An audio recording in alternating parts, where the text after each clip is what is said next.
إن الحمد لله نحمده ونستعينه ونستغفره ونؤمن به ونتوكل عليه ونعوذ بالله من شرور أنفسنا ومن سيئات أعمالنا من يهده الله فلا مضل له ومن يضلل فلا هادي له وأشهد أن لا إله إلا الله وأشهد أن محمدا عبده ورسوله يا أيها الذين آمنوا اتقوا الله حق تقاته ولا تموتن إلا وأنتم مسلمون يا أيها الناس اتقوا ربكم الذي خلقكم من نفس واحدة وخلق منها زوجها وبث منهما رجالا كثيرا ونساء واتقوا الله الذي تساءلون به والأرحام إن الله كان عليكم رقيبا يا أيها الذين آمنوا اتقوا الله وقولوا قولا سديدا يصلح لكم أعمالكم ويغفر لكم ذنوبكم ومن يطع الله ورسوله فقد فاز فوزا عظيما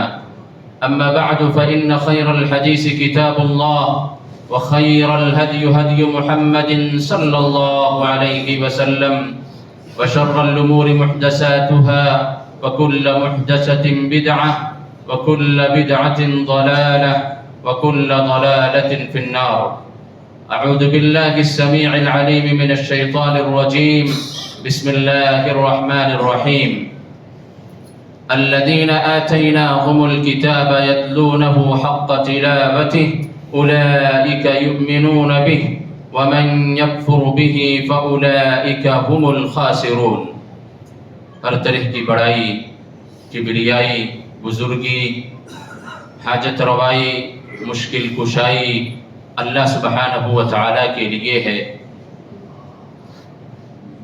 جو پوری دنیا کا تنہا نگہبان ہے،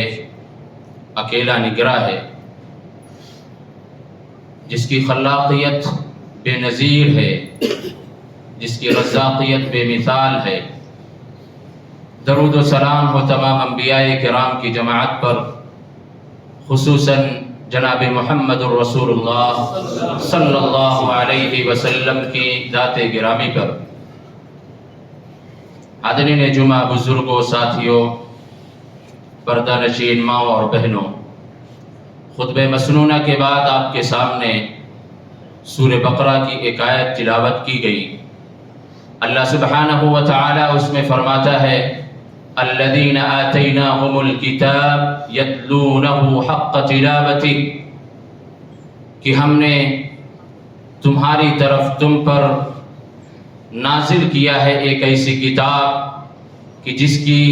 تم تلاوت کرو، جس کی تم تلاوت اس انداز سے کرو جس انداز سے اس کی تلاوت کا حق ہے۔ یعنی یہ آیت کا ٹکڑا یہ ہمیں اور آپ کو بتلا رہا ہے کہ قرآن کریم یہ جھاڑ و پھونک کی کتاب نہیں، قرآن کریم یہ صرف جزدانوں میں یا الماریوں میں سجانے والی کتاب نہیں، یہ قرآن کریم تعویذ گننے کے لیے نہیں، یہ قرآن کریم برکت کے طور پر اپنی گاڑیوں میں، بنگلوں میں، آفسوں میں رکھنے والی کتاب نہیں، یہ قرآن کریم صرف اور صرف اس لیے نہیں کہ بیٹی کو رخصت کرتے وقت اسے ہدیے میں دے دیا جائے۔ الذین آتیناہم الکتاب یتلونہ حق تلاوتہ، یہ وہ کتاب ہے جس کو اللہ تبارک و تعالی نے ہمیں اور آپ کو اس لیے دیا ہے تاکہ ہم و آپ اس کی تلاوت کریں جس طریقے سے اس کی تلاوت کا حق ہے۔ اس کی تلاوت کا حق کیا ہے؟ اس کی تلاوت کا پڑھنے کا حق یہ ہے کہ جب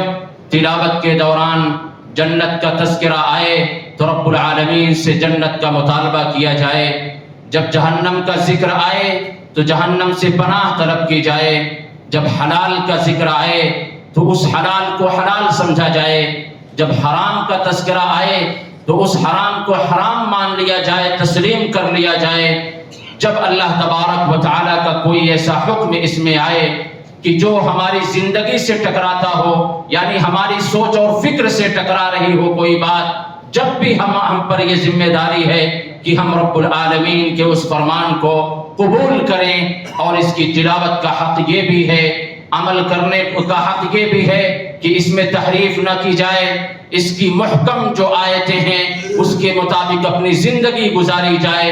اور متشابہات پر ایمان رکھ کر کے اپنی زندگی گزاری جائے۔ یہ تلاوت قرآن کا حق ہے۔ اور ساتھ ہی ساتھ یہ بھی واضح کر دوں کہ قرآن کریم کی تلاوت کا حق یہ بھی ہے کہ قرآن کی تلاوت ہو بہو ویسے ہی کی جائے جس طریقے سے اللہ تبارک و تعالی نے جبرائیل علیہ السلام کے ذریعہ سے ہمارے نبی جناب محمد الرسول اللہ صلی اللہ علیہ وسلم کے سینے پر اتارا ہے۔ اور وہ کیا ہے؟ وہ تجوید کے ساتھ ہے، کیونکہ اللہ نے ہمیں اس کی تلاوت کے طریقے کو بتایا کہ وَرَتِّلِ الْقُرْآنَ تَرْتِيلًا، کہ قرآن کو تم ترتیل کے ساتھ پڑھو، یعنی تجوید کے ساتھ پڑھو۔ ہر ایک کی یہ ذمہ داری ہے، اور یہ قرآن اسی لیے اللہ تبارک و تعالی نے کئی مقامات پر اس کے لیے کہا کہ یہ لوگوں کے لیے ہدایت ہے، کہیں کہا یہ لوگوں کے لیے بشارت دینے والی کتاب ہے،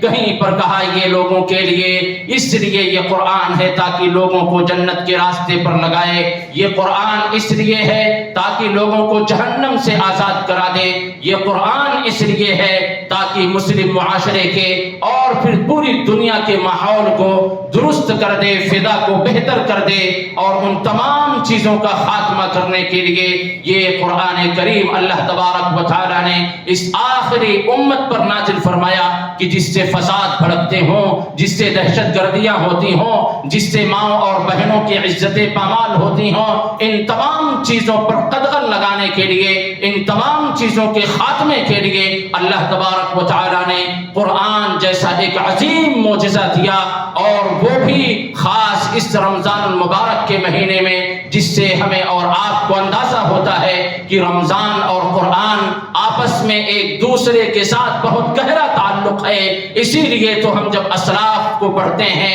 اسلاف کی زندگی کو دیکھتے ہیں، ان کی سیرت پر نظر ڈالتے ہیں، تو رمضان المبارک کے مہینے میں قرآن کریم میں تلاوت کرنے میں آپس میں ایک دوسرے پر مسابقت کیا کرتے تھے، اور خود جناب محمد رسول اللہ صلی اللہ علیہ وسلم اس کی تلاوت کا اہتمام کیا کرتے تھے، کم از کم ایک مرتبہ مکمل کرتے پورے رمضان میں، اور آخری وقت جناب محمد رسول اللہ صلی اللہ علیہ وسلم نے 2 دور اس قرآن کریم کا نکالا، تو اللہ نے کہا الذین آتیناہم الکتاب یتلونہ حق تلاوتہ، یہ قرآن تمہیں اس لیے دیا گیا ہے تاکہ تم اس کی تلاوت کرو اس انداز سے جس طریقے سے اس کا حق ہے، اولئک یؤمنون بہ، اور یہی وہ لوگ ہیں جو اس کے ذریعے سے ایمان لاتے ہیں، یعنی ہمارے ایمان کا یہ تقاضا ہے، اللہ اور اس کے رسول پر ایمان لانے کا یہ تقاضا ہے کہ ہم قرآن کریم کی تعلیم کو حاصل کریں،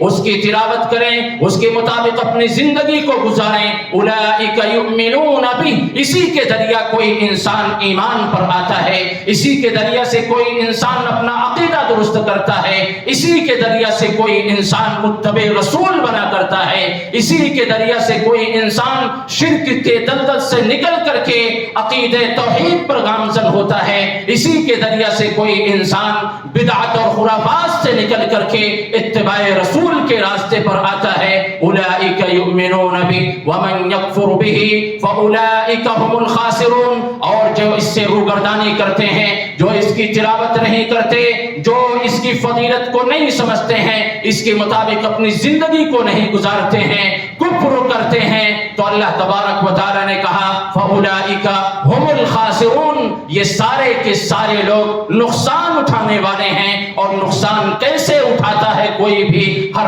ایک اسے دیکھ سکتا ہے کہ آج ہماری عزتیں محفوظ نہیں ہیں، آج ہمارے گھر محفوظ نہیں ہیں، آج ہم اسلام پر مکمل طور پر جس طریقے سے عمل پیرا ہونا چاہیے ہم نہیں ہو پا رہے ہیں، آج ہمارے بچے ہمارے ہاتھوں میں نہیں، ہمارے پکڑ میں نہیں، آج ہماری تجارتیں برباد ہوتی جا رہی ہیں۔ تو یہ قرآن کے چھوڑنے کا نتیجہ ہے، قرآن سے روگردانی کرنے کا نتیجہ ہے کہ آج ہم نے قرآن کو فراموش کر دیا، گھروں میں قرآن کی تلاوت نہیں ہوتی ہے، ہم ہر طرح سے ہر چیز کو کرنے کے لیے تیار ہیں، لیکن اگر ہماری زبان پہ ہماری زبان کے ذریعے سے گنگناہٹ اگر نہیں ہو پاتی ہے تو قرآن کریم کی وہ آیتیں ہیں کہ اللہ تبارک و تعالیٰ نے جسے نازل کر کے یہ کہہ دیا کہ اے میرے بندو یہ سمجھ رکھو، جان رکھو کہ اس قرآن کی تلاوت عبادت کے درجے میں ہے، اس قرآن کریم کی تلاوت کرنا عبادت ہے۔ اسی لیے اللہ کے نبی صلی اللہ علیہ وسلم نے کہا کہ الف لام میم، ان کو یہ نہ کہا جائے کہ اس میں یہ سارے کے سارے ایک ہی حرف ہیں، بلکہ یہ 3 مختلف حرف ہیں اور ہر حرف پر 10 نیکیاں عطا کی جاتی ہیں۔ الف لام میم جس نے کہہ دیا اپنی زبان سے گویا اس نے 30 نیکیاں اپنے کھاتے میں جمع کر لی، یہ قرآن کریم کی برکت ہے۔ اسی طریقے سے ہم اندازہ لگائیں کہ اگر ایک صفحے کی تلاوت کرتے ہیں تو کتنا ہم ذخیرہ اکٹھا کر لیتے ہیں۔ تو اللہ تبارک و تعالیٰ نے کہا کہ ایسے لوگ جو قرآن کو چھوڑ کر کے اپنی زندگی گزارتے ہیں، اس کی تلاوت نہیں کرتے ہیں، تو گویا وہ نقصان میں ہیں، خسارے میں ہیں۔ اسی لیے اللہ تبارک و تعالیٰ نے اسے مضبوطی سے تھامے رکھنے کا بھی ہمیں اور آپ کو حکم دیتے ہوئے کہا یا ایھا الناس قد جاءکم برہان من ربکم، اللہ نے ہمارے اور آپ کے لیے دلیل اور برہان کے طور پر قرآن کریم کو نازل کر دیا ہے کہ یہ دلیل ہمارے لیے ہے، یہ برہان ہمارے لیے ہے، یہ حجت ہمارے لیے ہے، یہ ہدایت کا ذریعہ ہمارے لیے ہے۔ وَأَنزَلْنَا إِلَيْكُمْ نُورًا، اسی لیے نور بھی کہا کہ یہ تاریکیوں سے نکال کر کے اجالے والے راستے پر لانے والا یہ کتاب ہے۔ مبینہ فَأَمَّا الَّذِينَ آمَنُوا فَأَمَّا الَّذِينَ آمَنُوا بِاللَّهِ وَاعْتَصِمُوا بِهِ، اور کہا اگر تمہارا اللہ پر ایمان ہے تو پھر تم پر یہ ضروری ہے کہ اس قرآن کو مضبوطی سے پکڑ لو۔ اللہ پر ایمان رکھتے ہو تو اس قرآن کریم کو وَاعْتَصِمُوا بِهِ، اس کو مضبوطی سے تھام لو، پکڑ لو، اس کی تلاوت روزانہ کرو، اس کی ایک ایک آیت کو سمجھنے کی تم کوشش کرو اور اس کے مطابق اپنی زندگی گزارنے کی کوشش کرو، تو نتیجتاً کیا ہوگا؟ اللہ تبارک و تعالیٰ فرماتا ہے فَسَيُدْخِلُهُمْ فِي رَحْمَةٍ مِّنْهُ وَفَضْلٍ وَيَهْدِيهِمْ إِلَيْهِ صِرَاطًا مُسْتَقِيمًا، رحمت بھی ملے گی، اللہ کا فضل بھی حاصل ہوگا اور صراط مستقیم کی طرف ہدایت بھی رب العالمین کرے گا اس قرآن کی برکت سے کہ اگر تم اسے مضبوطی سے پکڑ لیتے ہو تو اللہ تبارک و تعالیٰ ایسے تمام لوگوں کو اپنے فضل کے اندر، اپنی رحمت کے اندر داخل کر دیتا ہے اور انہیں سیدھے راستے کی طرف ہدایت کرتا ہے، صراط مستقیم کی طرف ان کی رہنمائی کر دیتا ہے۔ اور صراط مستقیم کیا ہے؟ صراط مستقیم کتاب و سنت ہے، اللہ کا کلام قرآن مجید، جناب محمد الرسول اللہ صلی اللہ علیہ وسلم کی احادیث، یہ صراط مستقیم ہے، اس کی طرف اللہ تبارک و تعالیٰ رہنمائی کرتا ہے۔ اور یہ رہنمائی کوئی معمولی چیز نہیں ہے، اسی رہنمائی کے لیے، اسی چیز کو حاصل کرنے کے لیے اللہ تبارک و تعالیٰ نے ہم تمام کو اس دنیا میں بھیجا ہے، پیدا کیا ہے۔ اگر یہ صراط مستقیم نہ مل سکا تو آپ جانو دنیا بھی تباہ،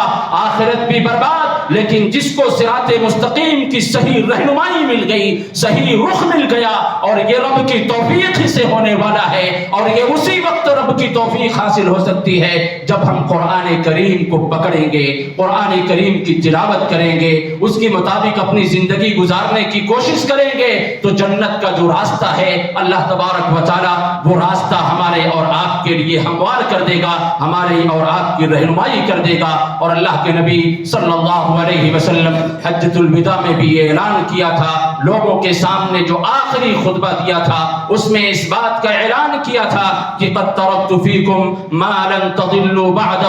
ان اعتصمتم بہ کتاب اللہ۔ اے لوگو، یہ پورا کا پورا مجمع سن لے اس ہمارے آخری خطبے میں کہ اگر تم گمراہی سے بچنا چاہتے ہو، راہ راست پر رہنا چاہتے ہو، نقصان سے بچنا چاہتے ہو، تو تم سب کے لیے ضروری ہے کہ قرآن کریم کو مضبوطی سے پکڑ لو، مضبوطی سے تھام لو۔ اور اللہ کے نبی صلی اللہ علیہ وسلم نے ایک موقع پر یہ بھی فرمایا کہ ان ھذا القرآن سبب طرفہ بید اللہ، کہ یہ قرآن کریم ایک ایسی کتاب ہے کہ جس کا ایک سرا اللہ تبارک و تعالیٰ کے ہاتھ میں ہے، جس کا ایک حصہ اللہ تبارک و تعالیٰ کے ہاتھ میں ہے، وَطَرَفُهُ بِأَيْدِيكُمْ، اور اس کا دوسرا سرا تمہارے ہاتھ میں ہے، یعنی ہمارے اور آپ کے ہاتھ میں ہے۔ تو نبی اکرم صلی اللہ علیہ وسلم نے کہا کہ جب یہ رسی، جس رسی کا ایک سرا رب العالمین کے ہاتھ میں ہے، دوسرا حصہ تمہارے ہاتھ میں ہے، تو تمہاری یہ ذمہ داری ہے کہ فتمسکوا، اس کو مضبوطی سے پکڑ لو، اس کو نہ چھوڑ کر کے رکھو۔ اگر تم نے چھوڑ دیا اس کو فإنکم لن تہلکوا ولن تضلوا بعدہ ابدا، تو تم ہلاک کر دیے جاؤ گے، برباد کر دیے جاؤ گے، تم گمراہی کے راستے پر چل نکلو گے۔ اگر تم ہلاکت سے بچنا چاہتے ہو، گمراہی سے بچنا چاہتے ہو، تو قرآن کریم کو مضبوطی سے پکڑ لو، اسے تھامے رکھو۔ اور انس رضی اللہ تعالی عنہ کی ایک وہ روایت، مشہور روایت، جس میں اللہ کے نبی صلی اللہ علیہ وسلم نے ایسے ہی لوگوں کو کہا کہ ایسے لوگ جو قرآن کریم کی تلاوت کرتے ہیں، اس کے مطابق زندگی گزارتے ہیں، یہ اللہ تبارک و تعالیٰ کے خاص بندے ہیں، اللہ رب العالمین کے یہ خاص بندے ہیں۔ کہا ان للہ اہلین من الناس، کہ لوگوں میں سے کچھ لوگ ایسے ہیں جو اللہ کے اہل ہوا کرتے ہیں۔ صحابہ کرام نے پوچھا اللہ کے نبی صلی اللہ علیہ وسلم وہ ایسے کون سے لوگ ہیں، ان کی خصوصیات کیا ہے جس کی بنیاد پر وہ اللہ تبارک و تعالیٰ کے خاص ہوا کرتے ہیں، اللہ رب العالمین کے نزدیک سب سے اہم ہوا کرتے ہیں؟ تو اللہ کے نبی صلی اللہ علیہ وسلم نے فرمایا تھا ہم اہل القرآن، وہ اہل قرآن ہیں، وہ قرآن والے ہیں۔ صرف وہ زبانی دعویٰ نہیں کہ ہم اہل الحدیث ہیں، یعنی حدیث والے ہیں، قرآن والے ہیں، ہرگز ایسا نہیں ہے، اس غلط فہمی میں کوئی نہ آئے، بلکہ اہل القرآن وہ ہوگا جو قرآن کی تعلیم سیکھنے کے بعد اس کی تلاوت کرے گا، اس کے مطابق اپنی زندگی کو ڈھالنے کی کوشش کرے گا، وہ اہل القرآن ہوگا۔ تو اللہ کے نبی صلی اللہ علیہ وسلم نے کہا اہل اللہ و خاصتہ،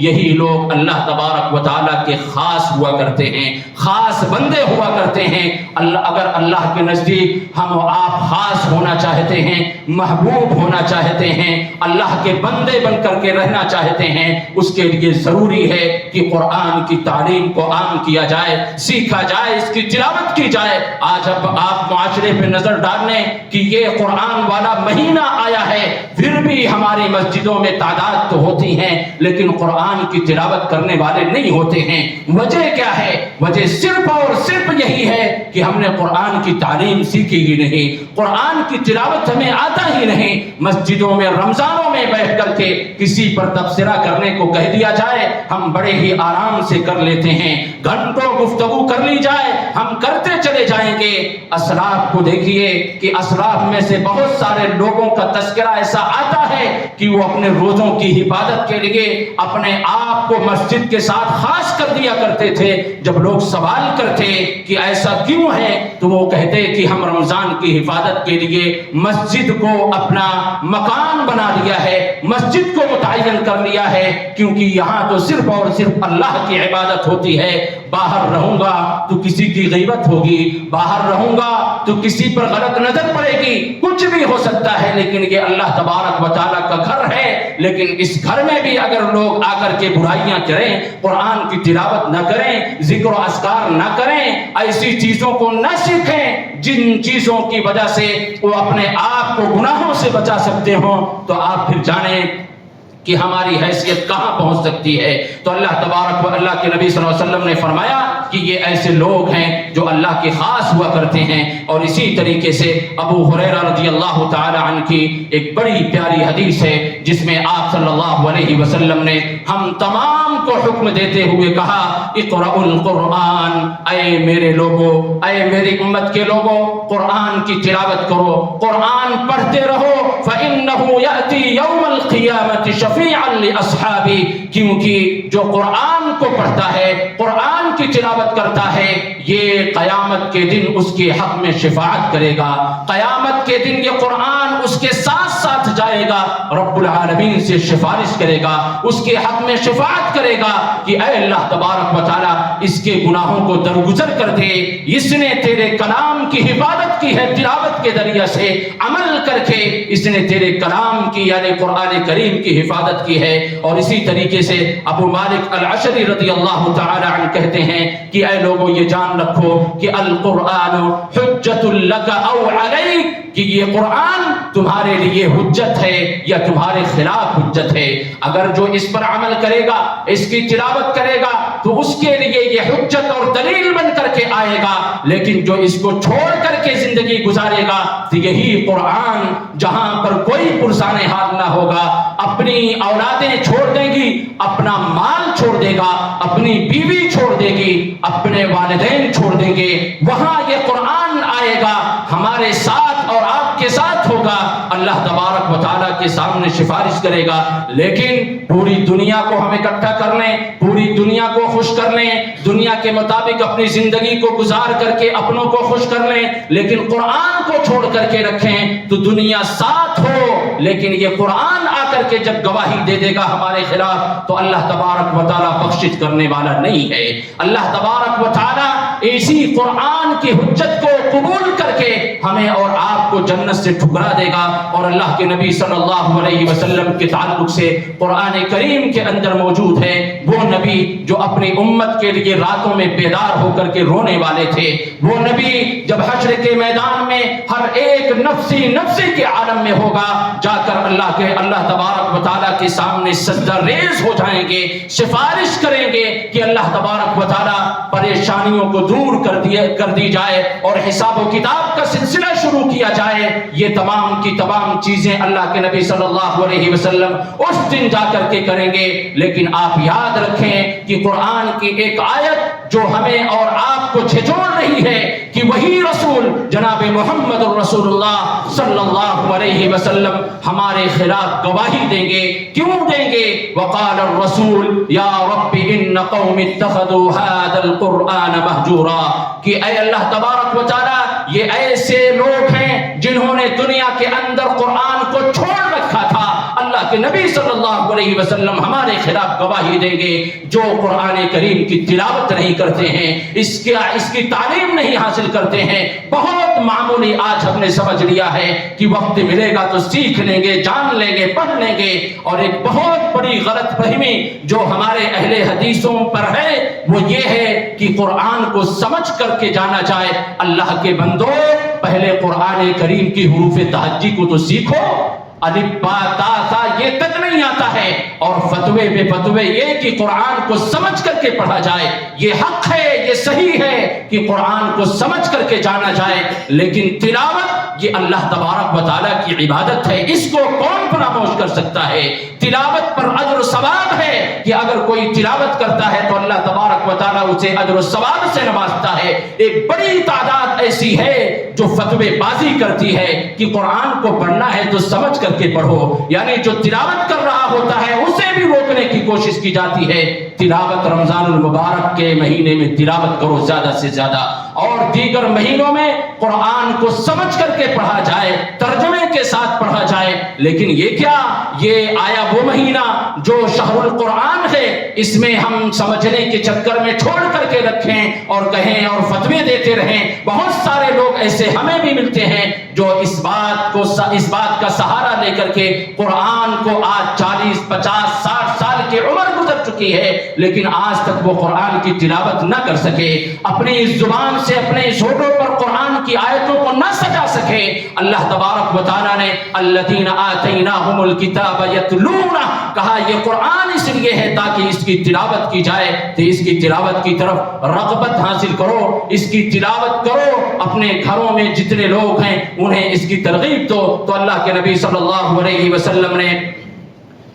اللہ تبارک و تعالیٰ نے فرمایا کہ وقال الرسول یا رب ان قوم اتخذوا هذا القرآن مہجورا، کہ اللہ کے نبی صلی اللہ علیہ وسلم خود عدالت میں اللہ تبارک و تعالیٰ کے حاضر ہو کر کے کہیں گے کہ یہ ایسے لوگ ہیں جنہوں نے قرآن کو چھوڑ رکھا تھا. یہاں تلاوت بھی مطلوب ہے، یہاں اس کے مطابق زندگی گزارنا بھی مطلوب ہے، یہاں قرآن کے حلال کو حلال سمجھنا بھی مطلوب ہے، حرام کو حرام سمجھنا بھی مطلوب ہے، اور دیگر جتنے سارے معاملات ہو سکتے ہیں، سب اس آیت کے اندر موجود ہے کہ قرآن کو کسی طریقے سے بھی چھوڑا نہیں جا سکتا ہے کہ ہم قرآن کو سمجھے بھی، اس کی تلاوت بھی کریں۔ اب آگے کا جو دوسرا اہم نقطہ آج کے خطبہ جمعہ میں پیش کرنا تھا، وقت تھوڑا بچا، وہ یہ ہے کہ جس طریقے سے یہ مہینہ قرآن والا مہینہ ہے، اسی طریقے سے یہ مہینہ توبہ و استغفار اور دعا کرنے والا مہینہ ہے۔ اللہ تبارک و تعالیٰ نے شروع میں جہاں کہا شہر اللہ، کہ اللہ تبارک و تعالیٰ نے شہر رمضان الذی انزل فیہ القرآن، کہ اس مہینے میں قرآن کو نازل کیا، اس کے فوراً بعد یہ ذکر کیا کہ وَإِذَا سَأَلَكَ عِبَادِي عَنِّي فَإِنِّي قَرِيبٌ، کہ یہ وہ مہینہ ہے جس سے ہمیں اور آپ کو پتہ چلتا ہے کہ یہ دعاؤں والا مہینہ ہے، اس میں خوب دعائیں کی جائیں، اللہ تبارک و تعالیٰ سے توبہ کیا جائے، استغفار کیا جائے، رویا جائے، گڑ گڑایا جائے، اور اللہ تبارک و تعالیٰ نے اس کا حکم بھی دیا ہے کہ وَتُوبُوا إِلَى اللَّهِ جَمِيعًا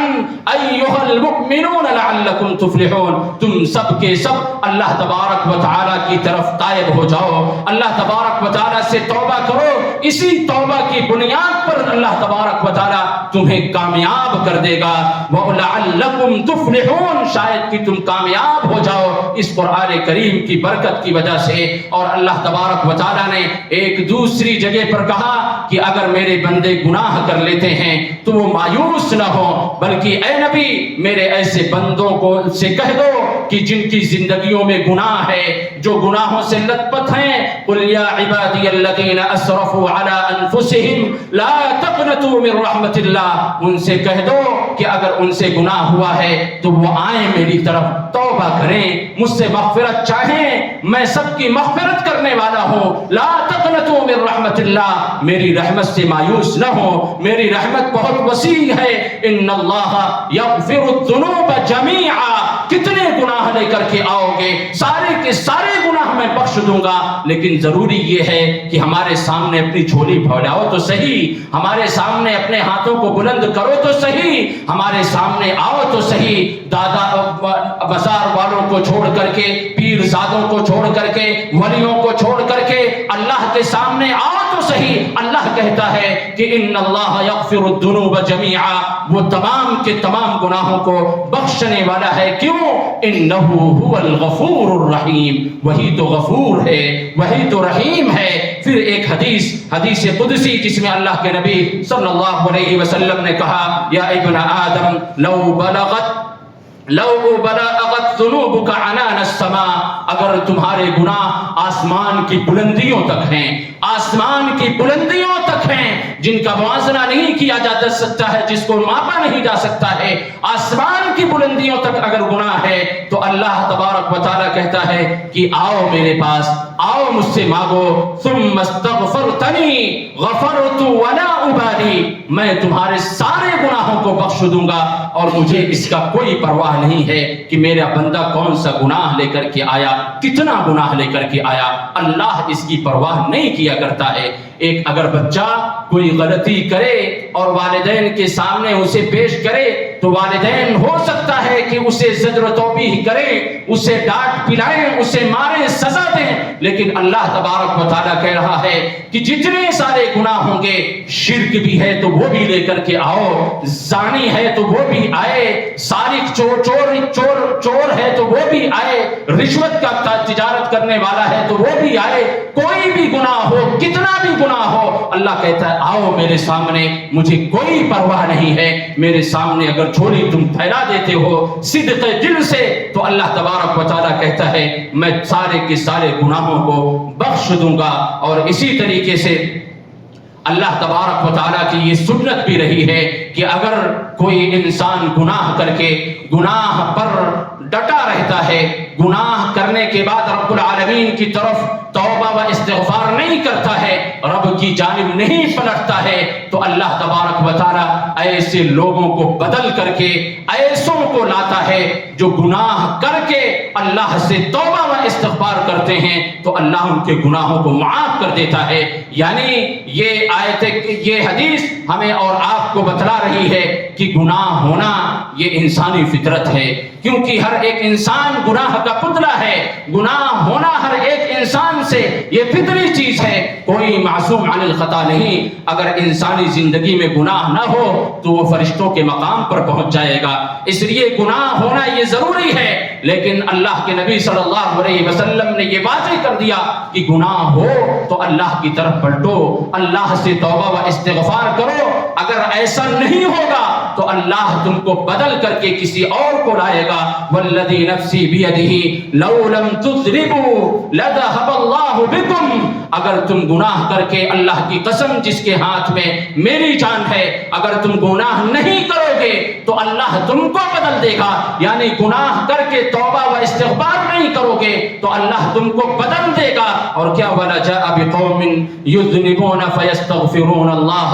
فَيَغْفِرُ لَهُمْ۔ مسلم کی حدیث ہے کہ اللہ کے نبی صلی اللہ علیہ وسلم نے فرمایا کہ پھر ایسے لوگوں کو اللہ تبارک و تعالیٰ لائے گا کہ جن کی زندگی میں گناہ تو ہوگا لیکن وہ اللہ سے توبہ کرنے والے ہوں گے، اللہ سے استغفار کرنے والے ہوں گے، اللہ کی طرف پلٹنے والے ہوں گے، تو اللہ تبارک و تعالیٰ ان کی بخشش فرما دے گا۔ اس لیے یہ مہینہ جب آیا ہے، یہ مہینہ جب نصیب ہوا ہے تو اس مہینے کو غنیمت سمجھو۔ اس مہینے کا ایک ایک پل، ایک ایک سیکنڈ، ایک ایک ساعت، ایک ایک دن، ایک ایک رات کو غنیمت سمجھ کر کے اس میں صرف اور صرف عبادتیں کی جائیں، نہ کسی کی غیبت، نہ کسی کی چغلی، نہ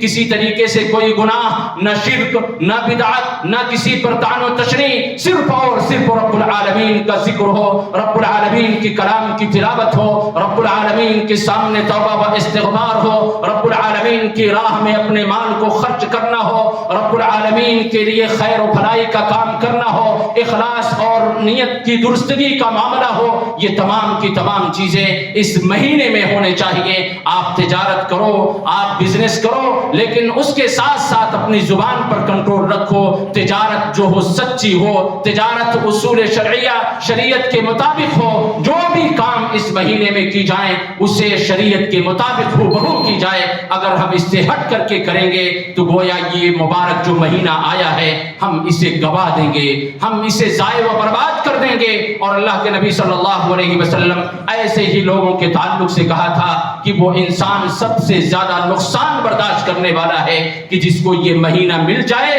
اور اس میں رب العالمین کی عبادت کر کے وہ جنت کو نہ حاصل کرے، نہ کر سکے، رب العالمین کی جنت کو نہ حاصل کر پائے، رب العالمین کی رضا کو نہ حاصل کر پائے، وہ انسان سب سے بد نصیب ہے۔ اس لیے یہ ضروری ہے کہ اس مہینے کو غنیمت سمجھ کر کے اپنی زبان پر، سوچ پر، فکر پر، اپنے ہاتھوں کو ظلم سے، اپنے پاؤں کو ظلم سے، نگاہوں کو، کان کو، ہر طرح سے اپنی حفاظت کر کے اس مہینے میں خوب عبادت کر کے نیکیوں کا ذخیرہ اکٹھا کر لیا جائے، تاکہ ہم و آپ جو اس مہینے میں جنت کے سارے دروازے کھلے ہوئے ہیں اس کھلے ہوئے دروازے سے اپنے آپ کو جنت میں داخل کر سکے۔ اللہ تبارک و تعالی ہم تمام کو رمضان المبارک کی قدر کرنے کی توفیق عطا فرمائے، قرآن کریم کی تلاوت کرنے کی، اس کے مطابق زندگی گزارنے کی توفیق عطا فرمائے۔ اللہ تبارک و تعالی ہماری دعاؤں کو قبول فرمائے، ہمیں توبہ و استغفار کرنے کی توفیق عطا فرمائے۔ رب العالمین جو مریض ہوں انہیں شفائے کلیہ عاجلہ عطا فرمائے۔ رب العالمین مسلمان جہاں کہیں بھی پریشان حال ہوں، ان پر ظلم ہوتا ہو، وہ مظلومیت کے شکار ہوں، رب العالمین تو ان کا حامی و ناصر ہو جا، ان کی مدد فرما دے، غیبی مدد فرما دے۔ رب العالمین ہم سب کو کتاب و سنت کے مطابق، منہج سلف کے مطابق زندگی گزارنے کی توفیق عطا فرمائے۔ جب تک زندہ رکھے دین اسلام پر زندہ رکھے، وفات و دین اسلام پر ہو، آمین۔ تقبل یا رب العالمین۔